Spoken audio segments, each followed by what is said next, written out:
Football তারকা Gerard Pique ও pop তারকা শাকিরার বিচ্ছেদ বেশ পুরনো খবর। গত বছরই তাদের দুটি পথ দুদিকে গেছে বেঁকে। নতুন খবর হচ্ছে এবার প্রকাশ্যে এসেছেন পিকের নতুন বান্ধবী ক্লারা।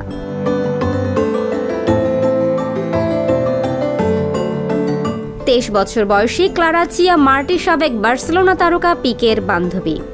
তিনি স্পেনের বাসিন্দা। এই তরুণী একটি স্বনামধন্য বেসরকারি বিশ্ববিদ্যালয়ে PR ছাত্রী বলে জানা গেছে।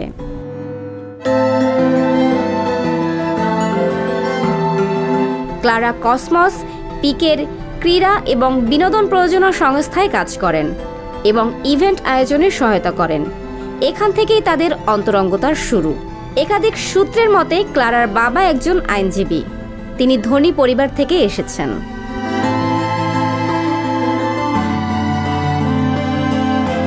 প্রায় এক যুগ একসাথে কাটানোর পর দুই সন্তানের জনক জননী শাকিরা পিকে 2022 সালের জুনে যৌথ বিবৃতি প্রকাশের মাধ্যমে তাদের বিচ্ছেদ নিশ্চিত করেছিলেন।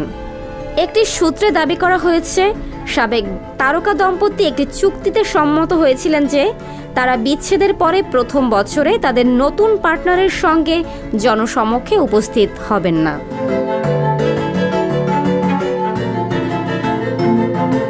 কিন্তু 3 মাসের কম সময়ের মধ্যে পিকে তার নতুন বান্ধবী ক্লারার সঙ্গে কাতালোনিয়ার সামার ফেস্ট সার্ডানিয়া উৎসবে প্রকাশ্যে আসেন। 2010 সালে ফিফা বিশ্বকাপে ওয়াকা ওয়াকা গান গেয়ে বিখ্যাত হয়ে গিয়েছিলেন কলম্বিয়ান পপ গায়িকা শাকিরা। আর সেবার বিশ্বকাপের শিরোপা জেতে জেরার্ড পিকের স্পেন। এরই সূত্র ধরে দুজনের মধ্যে সম্পর্ক গড়ায় পরিণয়ে। কিন্তু দীর্ঘ এক যুগের সম্পর্ক ভেঙে যায় বার্সেলোনার স্প্যানিশ ডিফেন্ডারের অন্য নারীর সঙ্গে সম্পর্ক রয়েছে শাকিরার এমন অভিযোগে।